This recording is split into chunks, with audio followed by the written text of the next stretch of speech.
Our series against Unicorns will be pretty exciting. We are 1-1 versus them. Unicorns of Love have obliterated Gambit. We are just playing better and better, and Unicorns are still being consistent. For the Unicorns of Love, up and down the entirety of the split. We usually struggle in best of ones, but in best of fives, I think we have the edge. It's a shutdown as Vardax picks up Pinoy. Edward, he is going to go down. Gambit, they just found that on switch, going to that 7-game winning streak. Oh, that's a great start by EpicSkillshot. Great engage. Everything they do, and we can adapt to it, I think we will have the edge over them. The Nexus is going to fall. Gambit Gaming have done it. The Unicorns of Love won't be able to match our level of play.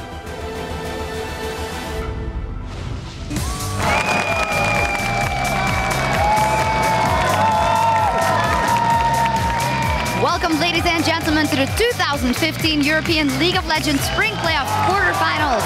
We're broadcasting to you live from our fantastic studio in Berlin, Germany, where you see that the fans are absolutely hyped for this second quarterfinal we're going to see here today. A lot of Unicorns fans with their props wanting to see them victorious today, and the Gambit fans also here to support their team. Where we see Gambit stepping into the building with Leviathan in the back. I'm sure he's got a lot of plans to make his team shine today, and they're the Unicorns of Love setting up on stage, getting ready. And their Redbeard and Mages are casters. They couldn't figure it out themselves. They needed some help. And a glorious picture from Trevor, if I may add. I'm EpicSkillshot at the helm of the Analyst desk, where I'm joined by our guests, the former coach for Meet Your Makers, Yamato Cannon, and the coach for our newest semifinalist, Prolly of H2K. Thank you very much for joining us, Prolly. Did you get some sleep after what I can only imagine were fantastic celebrations after you locking in that spot? Yeah, we got a little bit of fun, but our team is really bad at celebrating. So that's probably my next goal for a coach, is to get us better at celebrating and being happy about stuff. All right, not a lot of celebrating. Did you have any time to reflect on the series, which was actually pretty flawless, except for the bump in the road in Game 2? Yeah, that's, I guess, why we're so bad at celebrating. We were focusing on what we should have been doing better and stuff. So we actually took a lot of time to really think about the things we did well and wrong, and mostly try to replicate the things we're doing right in the most efficient manner. Yeah, that is absolutely the right attitude. Yamato, if you reflect on the series back yesterday, and then in terms of looking at the Copenhagen Wolves, they didn't manage to fix the things that they'd been struggling with in the 9 weeks prior to the playoffs, and not in the playoffs either. I would actually go so far to say to expect some roster swaps, unless they want to stay as a mid-tier team. So that's something I'm looking forward to see if they're actually going to commit into that. All right, we will see. But in the end, probably very good performance from you guys. What does the next couple of weeks look like? Amping it up a little more, because you already have coach of the split. Yeah, man. The next weeks are going to be grueling. I'm probably going to try some new stuff, and it's going to be a lot more strict, I guess, from our side. But hopefully, we were kind of sad about our last play against Fnatic, so everyone's really, really hungry. We all really want to beat Fnatic, so we're going to try hard, and we're going to do our thing. Yeah, it's going to be a fantastic matchup. Something else I wanted to touch on yesterday, first games we saw on 5.6 here, we were touching on Athenes and how much it would influence the games yesterday. What are your thoughts? I think still I will stand by my point that Athenes on Holy Grail will make a massive impact at some point. I think it will just smack the scene by the face when it happens, and the meta will just completely shift into boring farm mid laners. But I have to say that I'm still happy to see a lot of Arya and especially Diana play. Well, as the tanks are kind of coming in more, you need mana to actually kill the tanks. Because you'll see a lot of times mids going now. So I think it's going to be a good way to counterpick tanks more often. I do see mid lane maybe getting a bit boring, but I really hope it just means, oh, we have more mana, let's go fight more. Yeah. What definitely isn't boring is Luden's Echo. We saw a lot of it yesterday on Ahri and on Diana. Diana as third item for your Ryu, and you didn't agree with that at all. Not at all, because I think it just delays the good items so much. At the point where you actually finish Luden's Echo, it's super strong, but then it just completely ruins your mid game and your late game. I guess it doesn't ruin your mid game, but it kind of ruins your late game because you need Void Staff, Hourglass, Death Cap. It's so good. Well, I mean, so we had Nashers on Diana, so Luden's Echo is going to be super strong 1v1. And then in teamfights, his job literally was just RQ assassinate someone, not QR and just keep the sustained damage. His job really was to insta-kill Freeze, insta-kill Soren. Right. So that's where I really like the Luden's Echo, because it's yeah, we'll go in and we'll one-hit that guy. Or we'll split push because we have Nashor's Tooth. I guess it works because of the Kog'Maws also. doesn't need really That's true. scaling. Yeah, Yeah. I get your point. And you guys did end up winning, and with that, H2K did punch in a ticket to the semifinals. That means, as we touched on, you guys will be playing number 2 seed Fnatic, and the remaining semifinal spot will be decided today between the Gambit and the Unicorns of Love, and the winner of that will end up playing SK Gaming. And also, the winner today will earn at least 30 championship points, and the loser will go home with 10. Very important this season, as the team that at the end of the summer split has the most championship points will automatically qualify for Worlds. Now, with those teams that we know that are already locked in for the semifinals, H2K and Fnatic and SK, who were locked in before. We will see those teams in Madrid. Tickets are still available to attend the show on the 18th of April. We'll have the 3rd place game and the finals on Sunday, April 19th. The winner of the playoffs goes to the mid-season invitational, and it all takes place at the Palacio Vista Alegre. All the info is over on lolesports.com, and you can get your tickets there as well to join us and look at all the action. And I actually forgot to touch on it yesterday, probably, but really cool. You get to take your team on a road trip to Madrid and play in that great arena. Oh yeah, it's gonna be a challenge because we're still getting settled. So the biggest complaint right now is like, we have to pack. Like, so I'm gonna be there like, did you guys bring your underwear and your socks? So it will be an experience, I'll tell you that. No, be team bonding. It'll be great.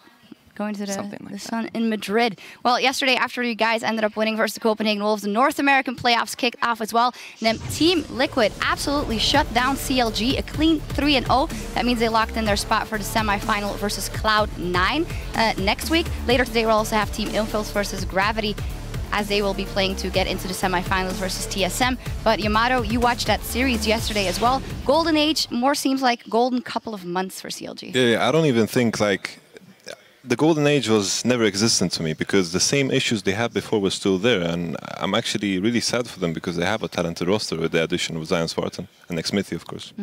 Yeah, I'm just really scared that CLG, like, unbeknownst to them, are really affected by what social media does. Because there's no way that they're always right. Like, social media always ends up being right about this team. And I think it happens to be, yeah, they read it and it, like, subconsciously changes what they do. I don't think they can really shake off, you know, what the public says. Self-fulfilling prophecy, as you will. Well, too bad for CLG, but the second NALCS quarterfinal will take place immediately following our broadcast here later today between Team Impulse and Gravity. Now, we'd like to turn to you guys and have your opinion. With the fact that all these games now are best of fives, it is do or die. Which team do you think will best adapt their strategy to a best of five, and why? Probably, I think you got pretty good strategy in best of fives. Yeah, we have a pretty nice 3-0 in all 3 of our best of 5 so far. So we will have to figure out what to do for game 4 and 5 if that ever comes up. But as of now, I think the team's actually really dedicated into figuring out the best way to play the best of 5s. It's not really a relaxed point of view. Everyone's really intense, like they want to know how to do best of 5. So I think we're doing a really good job, and we should be able to show it next week. If it may ever come up, a 4th or 5th game, you are playing Fnatic, so I dare to say it might be the case. Maybe. Maybe. Yamato, what do you think? I actually have to agree with them. Like H2K, I think they have the most like durable way of playing in terms of like their general strategy in game, because they don't really have, like, they're playing good. They don't have like a strategy to counter. When Fnatic, like, they have the Huni thing when they're roaming, and of course SK, they're just pushing every lane. So in terms of strategy, they're kind of like, they have the good strategy. While I have to say that pick and ban phase, I have to give it to SK in this scenario. All right, well, we'll see them playing next week as well. We heard what these guys have to say, but remember, we want to hear your opinion. Tweet your answers at LL Esports, and be sure to use that hashtag LCS so we can talk about your answers later on the desk here today. And now, it is time for our second quarterfinal here in the European LCS between the 4th seed Gambit Gaming and the 5th seed, the Unicorns of Love. They are 1-1 in the regular season. Gambit did beat out the Unicorns of Love last week here in Week 9. So let's start by taking a look at the lineup for Gambit. They are on blue side for the very first game of the series. Cabochard, Diamond, Betsy, Pinoy, Edward, and their coach, Leviathan. Now, the big story coming into this season for this team was the changing of the AD carry and top. And although Pinoy was really styling at IM Cologne in the preseason and even 1v1 in Doublelift, for me, it was Cabochard that has really put this team into a definitive form. Yeah, for sure. Like Cabochard, even at the IM event that Pinoy like played well, he played super well as well. And I think throughout the season, Cabochard has been like the main point of strategy for Gambit. They're playing around top lane and also always giving him the last pick to ensure that he gets a good matchup. Yeah, and they always pick some kind of influence teamfight top laner. They never really pick a top laner that just only wants to stay 1v1. Yeah. So it works really well because, yeah, now you have this big tank initiator, this big damage dealer that's fed coming into a team fight. So team fights, go pretty quickly. Yeah. So Cabochard, really good. Also, Diamond really found his groove by being able to have that synergy with Cabochard in the top lane. But the big glaring error here for Gambit, or the thing that we've seen in the last couple of weeks, and especially after IM Katowice, the mid game, they haven't been as dominating in that, and it seems that they are a little lost. I think the difficulty I have with Diamond is like he always has these 3 champions he's super good at, but when he's trying to expand this pool, it just goes like completely wrong. And we've seen it like the past few weeks. So I want him to go back to the fundamental picks where he's actually performed well on, and that actually will improve their mid game, I think. I think a big reason why their mid game kind of falls off is because of how their game plan is going in. They really want to focus around top, and when your jungler is topside, that means your support doesn't get to invade and ward. So you can't really focus on other, the 75% of the map that you're kind of missing. So I think with always sending the jungler top towards mid game, you kind of sacrifice pressure in all the other lanes. And I think that's why their mid game kind of seems weak, is because, yeah, they can't really group jungler and support to invade their jungler's top. Yeah, that's actually a super good point. Like, based on the fact how the meta has changed in top lane, it's basically people are playing tanks there and they're going to be fine whether they're getting ganked or not. So it's not going to have that much of an impact on the game. Yeah, we'll see. Top very important here. And the other team, the Unicorns of Love, on the red side for Game 1, have a very strong top laner as well. Vizicachi, Kiki's Power of Evil, Vardax, Hylissang, and their coach, Sheepy. Different issues for them, or not issues, question marks for us as they came into the LCS from the Challenger scene, is they are quite aggressive in their playstyle, and they have some off-meta picks, and it actually resulted in a very inconsistent season for them, beating teams above them, actually 67% of victories against teams that are placed higher than them, and 25% against teams that are under them. Basically inconsistent, but how is it then that they still manage to pull out those fantastic upsets against teams like Fnatic? It's like if I take a look at their history of their games, whenever they've taken victories, it's because they've been really good at punishing mistakes. They don't really take control themselves unless they're like super snowballing with like a fizz pick. But they're really good at punishing mistakes. When they actually happen, they usually take games home. And also they have like this goofy like ban and pick phase that could completely go either way. But now I feel that Gambit should be prepared for it. Yeah, I think Gambit does have a pretty solid game plan, but the scary thing is, so they have such a good win percentage against, better teams. So if they go 0-1, does that mean they're going to go 3-0 after that? Like, I wonder if they start winning, they'll like fall off and lose. But if they lose in the beginning, they'll come back later in the series. Yeah. We'll see. When they qualified for LCS, they were down 0-2 and ended up winning the series best of 5 as well. So they got that in their back pocket. We already touched on the top lane, and that will also be our featured matchup in this one. Both LCS rookies, Cabochard and Vizicachi, but they've made such a mark. How do you compare them in style, and who could get the upper hand here, Jacob? I would actually say, like, just based on the meta right now, I would have to give Vizicachi the edge because we've seen him perform well on champions like Maokai. It feels kind of out of place for Cabochard to play Maokai, so I'm expecting Maokai bans on red side for Gambit. I actually am going to have to go with Cabochard. Like, I honestly think he has a lot more like impact towards the mid game, where he really has the advantage from Diamond procs helping him, and he doesn't like keep it top lane. He does move it to mid lane or to a dragon fight. Mm-hmm. You mentioned Maokai. Maokai has been imperative. We saw it yesterday. Otawamne 3-0 on that one in your series. But is it really worth trying to ban either of those out?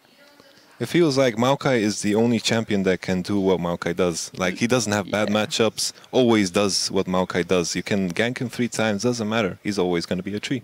3 times. Yeah. I don't know, man. That oak tree is really hard to chop down. You can't do anything. I mean, I think Odo was like 0-2 in the first 2 or 3 games.